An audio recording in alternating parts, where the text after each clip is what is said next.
sama-sama. 1, 2, 3. Kamu adalah garam dunia. Jika garam itu menjadi tawar, dengan apakah ia diasinkan? Tidak ada lagi gunanya selain dibuang dan diinjak orang. Amin. Bapak Ibu Saudaraku yang dikasihi oleh Tuhan Kristus, kita ini garam dunia. Ya, saya masih ingat tema dari PD Immanuel yang tahun lalu. Ya, jadi garam dan terang. Ya, Pak Apin ya. Pak Apin, saya minta maaf, akhir-akhir ini belum bisa hadir di Immanuel lagi, saudaraku ya. Tiap Kamis ada acara, dilalahnya seperti itu ya. Ketemu Kosena kemarin di pertemuan di Fatfat ya. Dan Kamis kemarin ya saya sibuk di organisasi. Saudaraku yang dikasihi Tuhan Yesus Kristus, kalau kita tahu bahwa kita ini digolongkan sebagai sesuatu yang baik dan berguna. Jadi kita ini, saudaraku, digolongkan sebagai sesuatu yang baik dan sangat berguna. Itulah garam. Ya. Tapi kita kadang kan suka minder, takut, khawatir, gelisah, ragu mengenai siapa jati diri kita ini, saudaraku. Ya seperti tadi yang saksikan, saudaraku. Ya. Dan begitu muncul, saudaraku, pejabat-pejabat dari pemerintah, saudaraku, ada jenderalnya juga, saudaraku, karena ini cukup saudara-saudaranya cukup orang berada, saudaraku. Saya bilang ini, gimana nih instansi saya? Saudara, saya merasa kecil hati, saudaraku, walaupun badan saya besar, saudaraku. Hati saya pada waktu itu kok ya kayak gini gitu, saudaraku.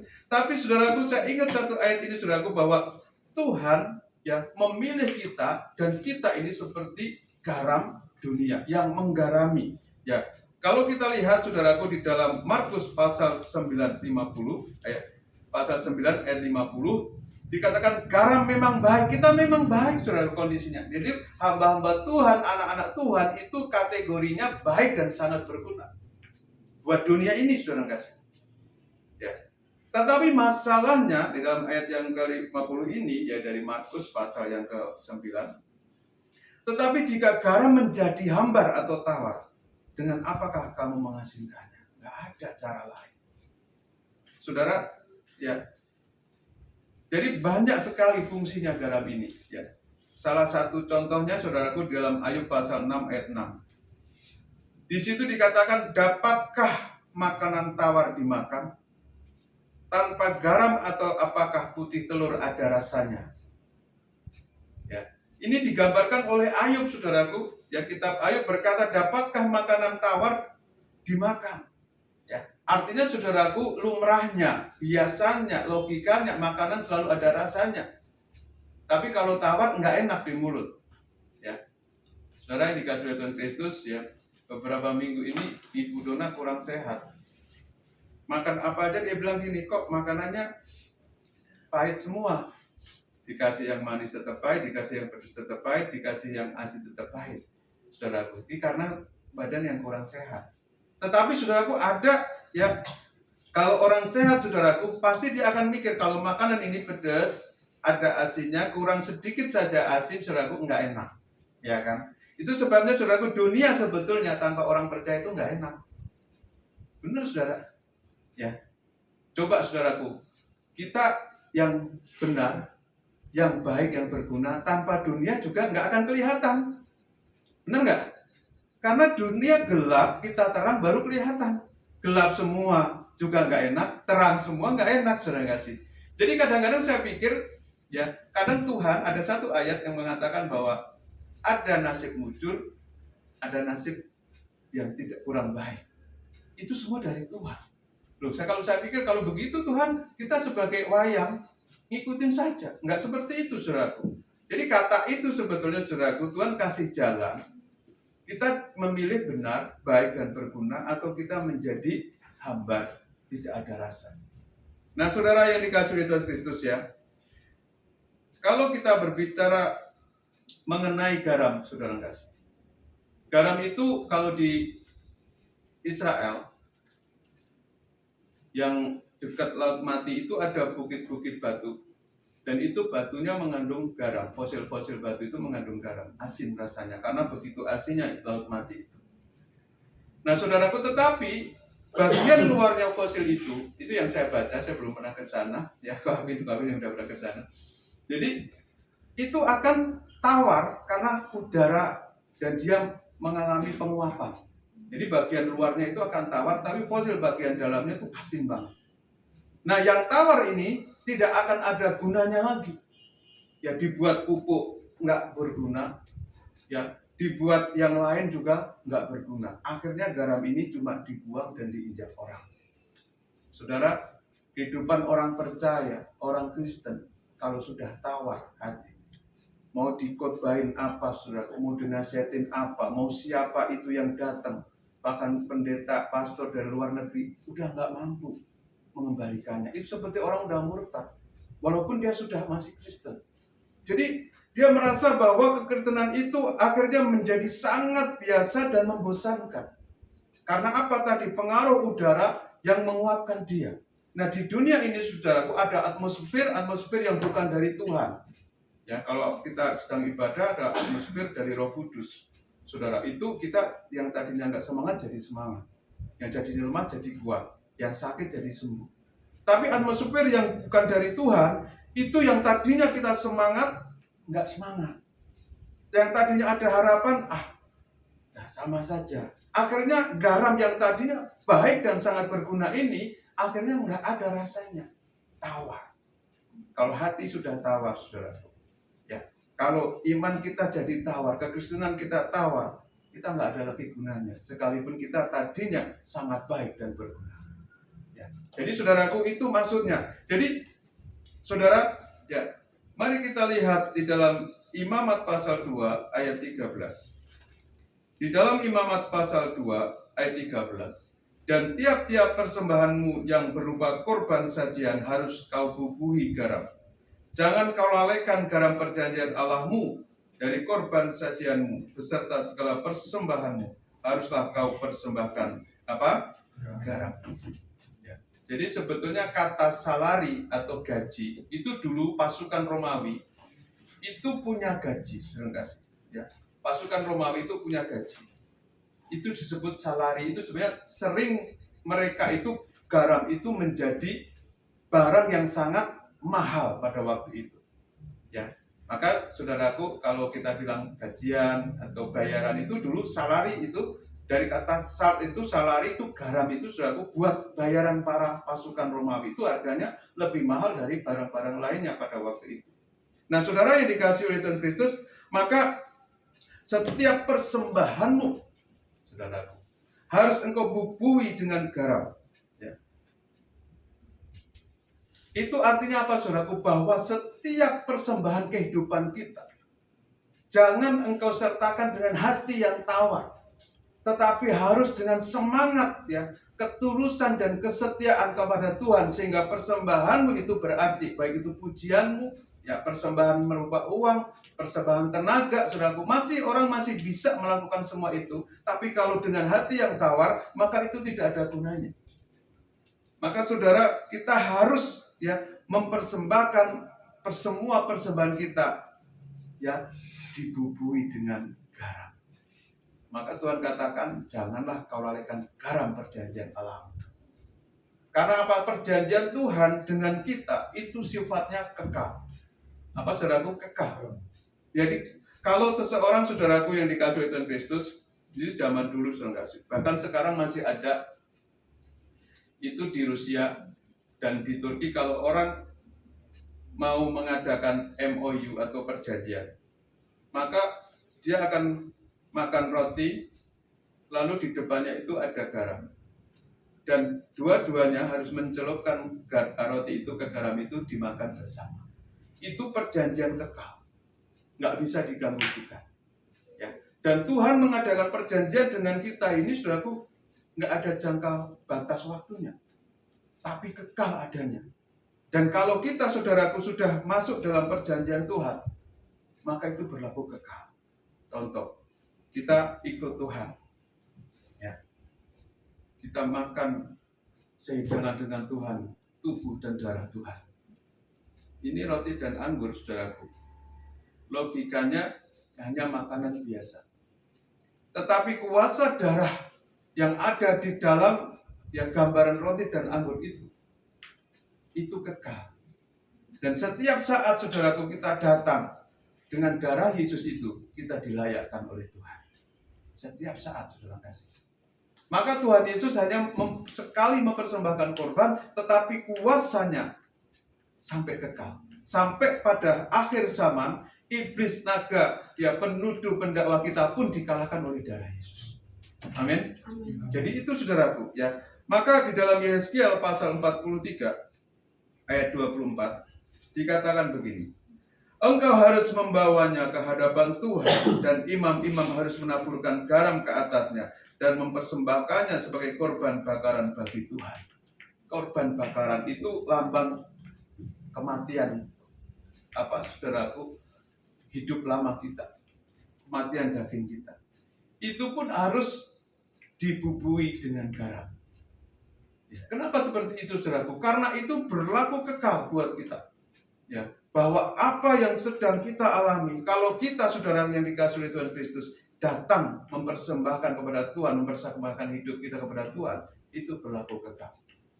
Maka saudaraku yang dikasihi oleh Tuhan Kristus, kita melihat bahwa garam bukan hanya penyedap makanan yang memberi rasa kepada dunia, yang memberi pengaruh kepada dunia, ya, tetapi garam juga menetapkan perjanjian Tuhan. Ada haleluya, saudara kasih. Ya, kita lihat Bilangan pasal 18 ayat yang ke-19. Bilangan pasal 18 ayat 19. Segala persembahan khusus, yakni persembahan kudus, yang dipersembahkan orang Israel kepada Tuhan, aku berikan kepadamu dan kepada anak-anakmu laki-laki dan perempuan bersama-sama dengan engkau. Itulah suatu ketetapan untuk selama-lamanya. Itulah suatu perjanjian garam untuk selama-lamanya di hadapan Tuhan bagimu serta bagi keturunanmu. Jadi garam, saudaraku, perjanjian garam itu artinya perjanjian kekal. Menetapkan perjanjian itu tidak ada batasnya, berlaku daripada orang tua sampai kepada keturunan-keturunannya. Itu luar biasanya Tuhan. Maka pernah, saudaraku, ya, suatu ketika bangsa Israel itu tidak percaya lagi sama keturunan Raja Daud, ya, karena Daud memimpin bangsa Israel bagus, ya. Lalu Salomo memimpin bangsa Israel sangat bagus, tetapi anaknya Salomo, Rehabeam, sangat jelek.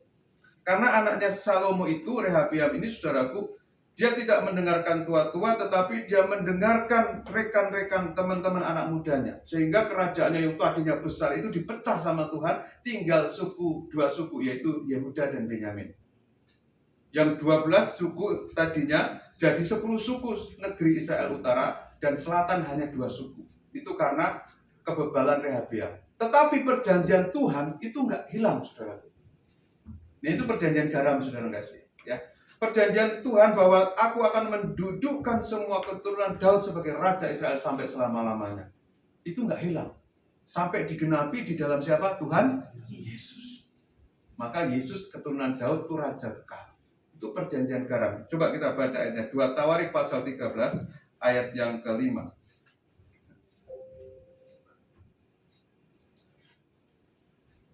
Nah, di sini saudaraku yang dikasihi oleh Tuhan Kristus,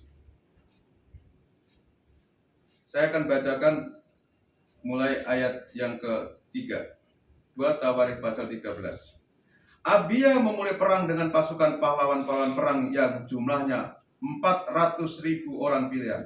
Sedangkan Yerobeam mengatur barisan perangnya melawan dia dengan 800.000 orang pilihan, pahlawan-pahlawan yang gagah perkasa. Lalu Abia berdiri di atas gunung Semaraim yang termasuk pegunungan Efraim dan berkata, dengarlah kepadaku Yerobeam dan seluruh Israel. Tidakkah kamu tahu bahwa Tuhan Allah Israel telah memberikan kuasa kerajaan atas Israel kepada Daud dan anak-anaknya untuk selama-lamanya dengan suatu perjanjian garam. Ini terjadi, saudaraku, pada masa pemerintahan Rehabeam. Rehabeam anak Salomo, ya. Dan di situ ada Yerobeam, itu anak Daud, saudara kasih. Jadi paman sama keponakannya. Saudara, ketika seseorang berperang, saudaraku, Yehuda hanya memiliki berapa ratus, ya, 400.000 orang pilihan, dan orang Israel punya 800.000 orang pilihan. Maka saudaraku, ini Abia, ya, orang Yehuda ini mengingatkan Yerobeam. Ingat ya, bahwa keturunan Daud akan tetap jadi raja. Itu perjanjian garam. Jadi kamu nggak bisa seenaknya. Kan seperti itu, saudara. Hanya karena kesalahan Rehabeam ini, saudaraku, kerajaan Israel pecah menjadi dua. Tetapi perjanjiannya tetap Rehabeam menduduki tahta Daud.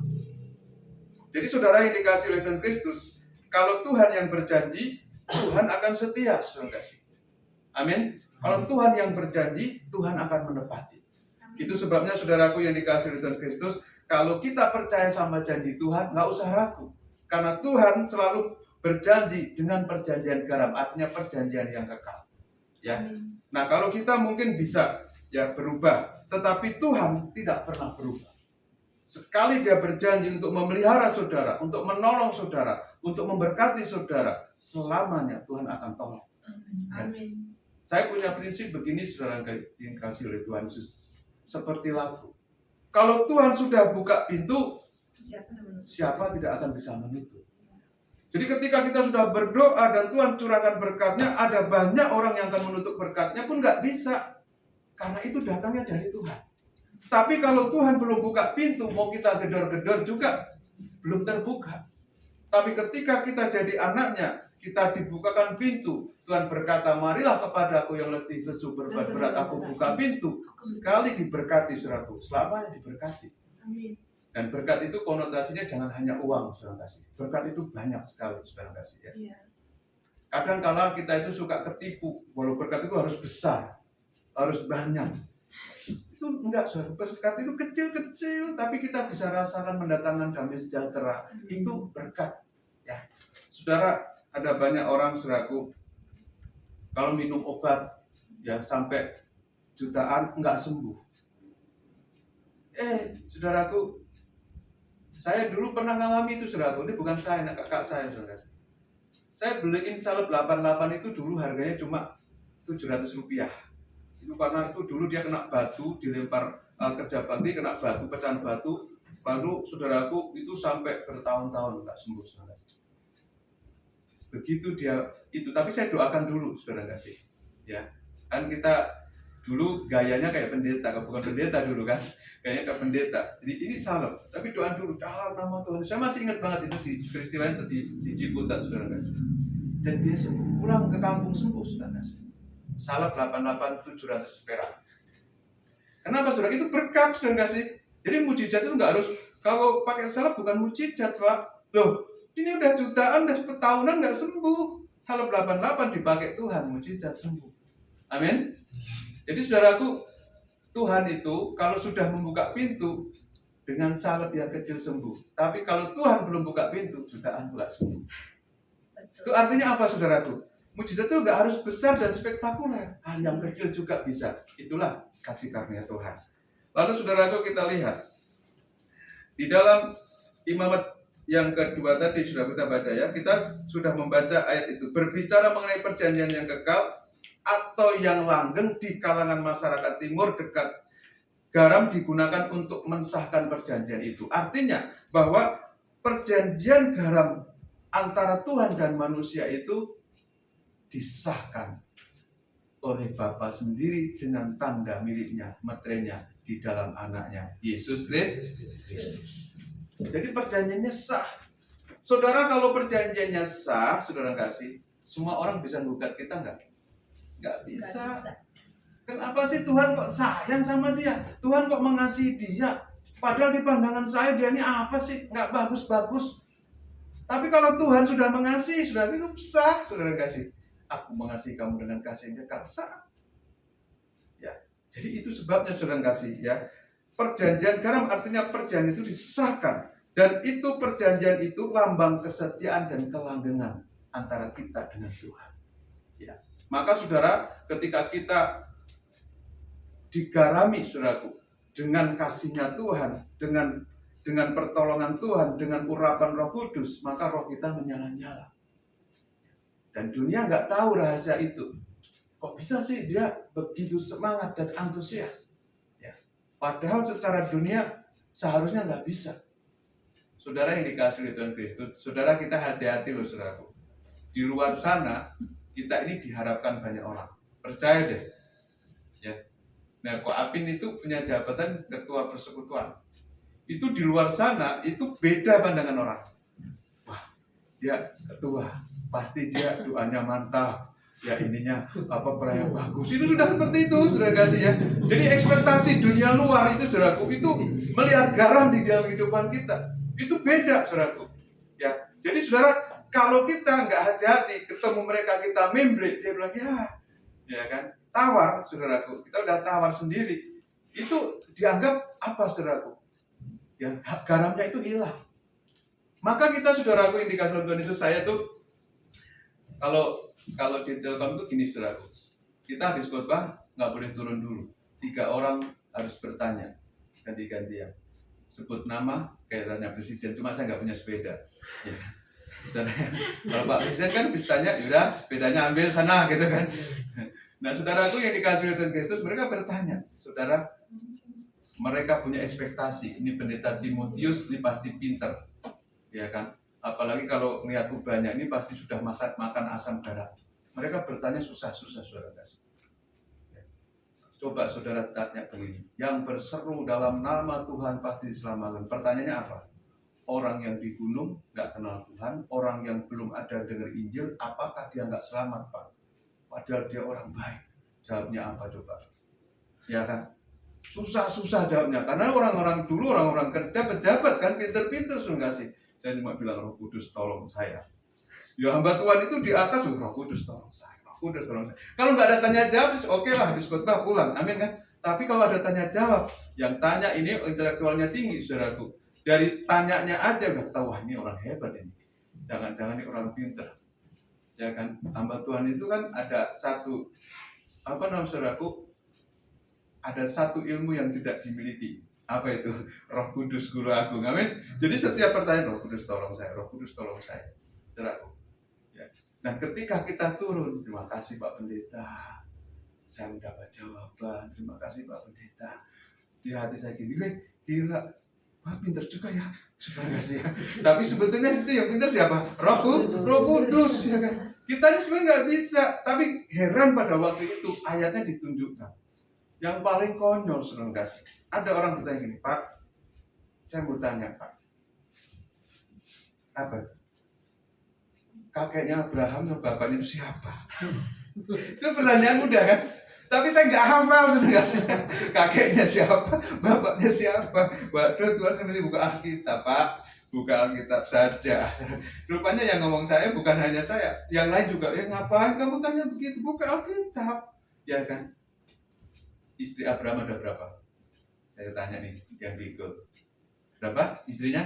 Istri Abraham berapa coba? Ayo. Ada Bella. Berapa Bel? Ya. Siapa yang belum 3 tadi? Siapa? Oh. Istri Abraham itu ada 3 saudara. Tapi orang suka jawab 2 kan? Gak ketahuan pendetanya gak baca Alkitab, saudaraku ya. Jadi pertanyaan-pertanyaan sepele tapi menjebak, saudara kasih ya. Menjebak. Istri Abraham siapa? Sarah dan Hajar atau Hagar. Tapi saudara yang kali Tuhan Yesus, kalau kita ditanya sama orang, saudara kasih ya, kita minta pimpinan Roh Kudus. Tuhan, jangan sampai Tuhan di mata mereka saya udah kehilangan garam. Ya kan? Udah nggak pernah baca Alkitab, nggak pernah ini, saudara kasih. Kalau jemaat mungkin masih oke saudara kasih. Tetapi kalau saudaraku hamba Tuhan, ya hamba Tuhan itu harus pintar saudara kasih. Harus apa? Pintar saudara kasih. Ya.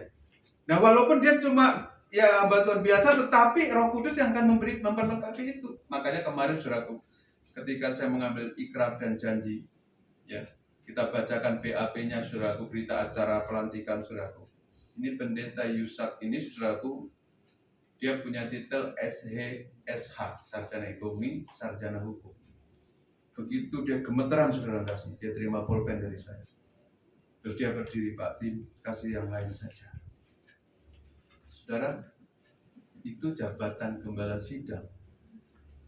Kita pikir biasa saudara kasih. Tapi sebetulnya ketika kita masuk di dalamnya, perlu komitmen yang sungguh. Gemeter saudara kasih. Dia bilang, Pak Tim, Dia berdoa, dia bercucuran air mata. Dia merasa nggak sanggup. Tapi saya bilang gini, jangan pakai kekuatan, pakai Roh Kudus, minta andalkan Roh Kudus.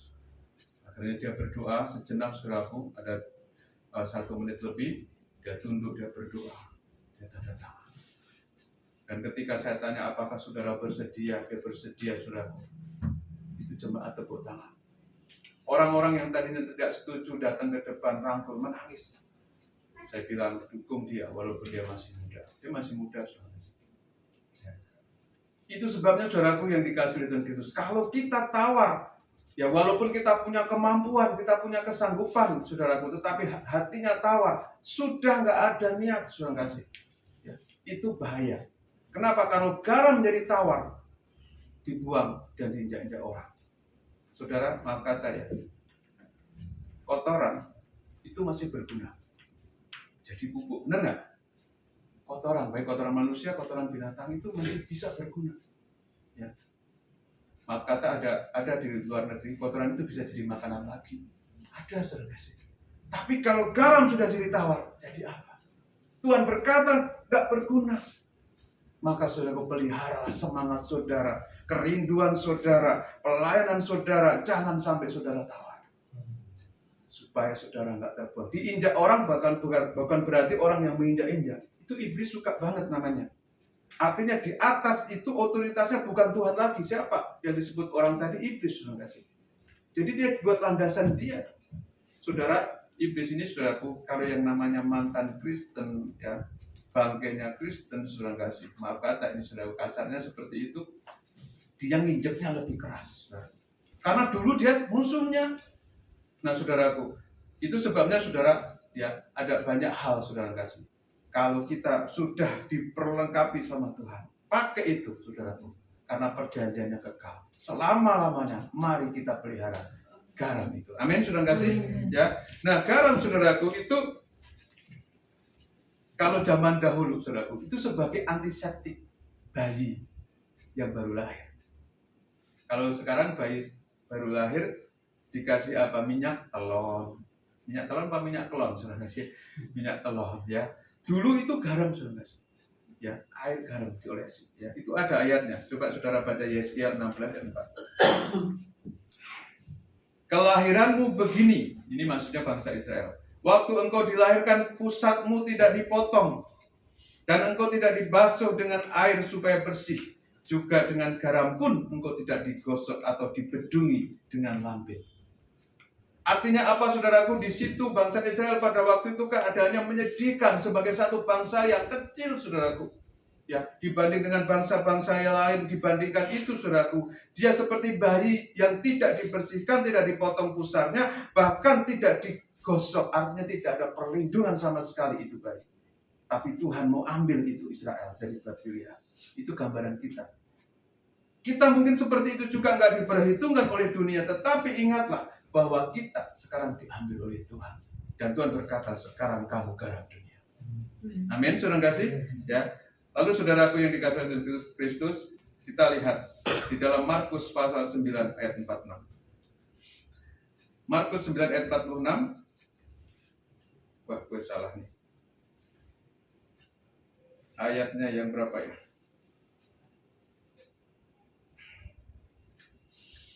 Ayat yang 49, bukan 46. Ayat 49. Markus pasal 9 ayat 49. Karena setiap orang akan digarami dengan apa? Api. Ini berbicara tentang akhir zaman, kebinasan akhir zaman. Tetapi saudaraku, ini berbicara begini.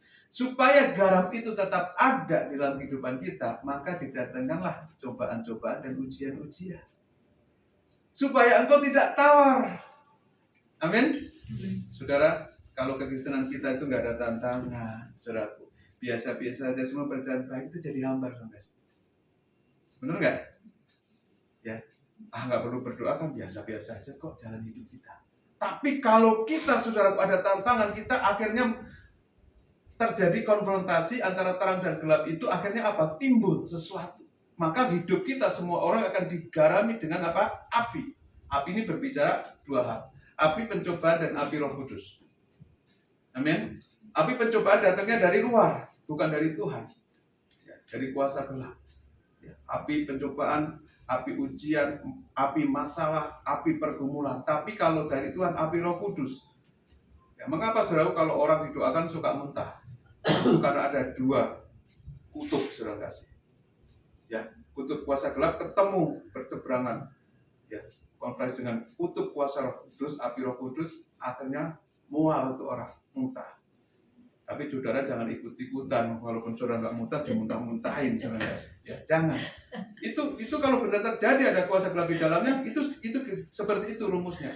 Jadi saudaraku, ketika kita menerima yang dari Tuhan, yang dari dalam, yang bukan dari Tuhan, itu keluar, saudara. Nah itu saudaraku di dalam fisik ya manifestasinya bisa muntah. Nggak semua sih muntah ya. Ya mungkin ada yang itu ada yang di dalam, ada yang di luar ya. Kalau di luar mungkin nggak muntah saudara kasih ya. Tapi kalau sudah bekerja di dalam saudaraku pasti muntah. Nah saudara, kita akan digarami dengan api. Semuanya saudaraku, supaya kita tetap garam itu nggak jadi tawar. Amin. Nggak menguap begitu saja. Maka saudaraku, siapa yang terus menjadi garamnya Tuhan, garam dunia. Amin. Tetap semangat, tetap melayani, mempengaruhi dunia. Dunia sekarang sedang lesu, saudara kasih. Ya, 60 negara krisis. Ya, krisis makan, bahkan krisis uang juga, saudara kasih. Tetapi Indonesia masih dipelihara Tuhan. Amin. Ya, mereka pengen beli makanan di Indonesia. Mereka pengen menyiapkan dalam 1 tahun ke depan. Tapi Indonesia kami harus siapkan untuk negeri sendiri. Ya. Jadi saudara itu bukan takut-takutin saudaraku, itu memang sudah berita di mana-mana. Memang sudah terjadi. Tetapi saudaraku, kita percaya dalam kelesuan itu, mari kita beri harapan kepada dunia. Jangan sama-sama dunia lesu, kita lesu. Gimana fungsi garamnya? Ya, dunia lesu, kita tetap semangat. Supaya dunia bertanya, kamu punya apa? Ya, bukan berarti, wah kamu kan depositnya banyak. Bukan, aku punya Tuhan.